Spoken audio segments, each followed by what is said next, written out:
ஒரு இளவரசிக்கு திடீர்னு instant noodles சாப்பிடணும் அப்படின்னு ஆசையா இருக்கு. ஆனா இதுல என்ன பிரச்சனைனா, இப்ப இவ இருக்கிறது 1000 வருஷத்துக்கு பின்னாடி. அந்த பீரியட்ல நூடுல்ஸ் யாருமே பார்த்தது கிடையாது. அது தெரியாம அரண்மனையில இருக்கிற சமையல்காரர் இவளுக்குன்னு ஒரு நூடுல்ஸை செஞ்சு அதுல நிறைய கறியெல்லாம் பிச்சு போட்டு மேல கொஞ்சம் பெப்பர் எல்லாம் தூவி விடுறாரு. இதை பார்த்ததுமே அவகிட்ட இது இல்லைன்னு திருப்பி அனுப்புறா. உடனே அந்த சமையல்காரர் கடுப்பாகி அப்படி புதுசா கேட்கறாங்கன்னு புரியாம மெனக்கெட்டு யோசிச்சு அவருக்கு தெரிஞ்ச எல்லாமே இன்கிரீடியன்ஸையும் போட்டு கொடுத்து விட்டுறாரு. ஆனா அதையுமே பிடிக்காம திருப்பி அனுப்பிடுறா.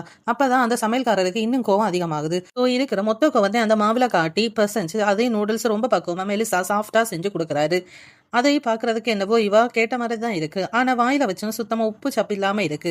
சோ வாயில வச்ச அடுத்த செகண்ட் துப்பிடுறா. அடுத்து இன்னும் எத்தனை டேஸ்ட் வேணுமோ கேட்க சொல்லுன்னு சொல்லிட்டு அந்த காய்கறி எல்லாம் போட்டு ஒரு நூடுல்ஸ் செஞ்சு கொடுத்து விட்டுறாரு. அதை டேஸ்டா பார்த்துட்டு காரம் இல்ல அப்படின்னு சொல்லிட்டு அனுப்புறா. மறுபடியும் காரத்தை போட்டு கொடுத்து விட்டா ரொம்ப காரமா இருக்குன்னு சொல்லி திருப்பி அனுப்பிடுறா. ஒரு கட்டத்துக்கு மேல கடுப்பான அந்த சமையல்காரர் இதுக்கு மேல ஏதாவது வேணும்னா இளவரசியை வந்து செஞ்சு சாப்பிட சொல்லி சவால் விடுறாரு. அந்த சவால் இந்த இளவரசி ஏத்துக்கிறா. ஆனா அதுக்கு அரண்மனையில இருக்கிற எல்லாருமே கிச்சன் பக்கம் வராத இந்த இளவரசி என்ன செய்ய போறாங்கன்னு சொல்லி ஆச்சரியமா பாத்துட்டு இருக்காங்க. பார்த்தா அவ கத்திய சுத்துறதுலே ஒரு தினுசா இருக்கு. அடுத்து அவ காய்கறி நறுக்குதுல இருந்து அடுப்புல சூப் ரெடி பண்ற வரைக்கும் எல்லாம் இவங்களுக்கு புதுசாவே இருக்கு. இதெல்லாம் முடிச்ச மேல சீசனிங்காக ஏகப்பட்ட இன்கிரீடியன்ஸ் ஒண்ணா சேர்த்து இடிச்சு அதுல ஃபில்டர் பண்ணி சலிச்சு நூடுல்ஸ் மேல தூறா. கடைசியில அவளுக்கு பிடிச்ச நூடுல்ஸ் அவளே செஞ்சு எடுத்துட்டு போறா. அப்படி இதுல பெருசா என்ன இருக்குன்னு டேஸ்ட் பாக்குறப்பதான் அந்த சமையல்காரர் அதை எடுத்து டேஸ்ட் பண்ணி பாக்குறாரு.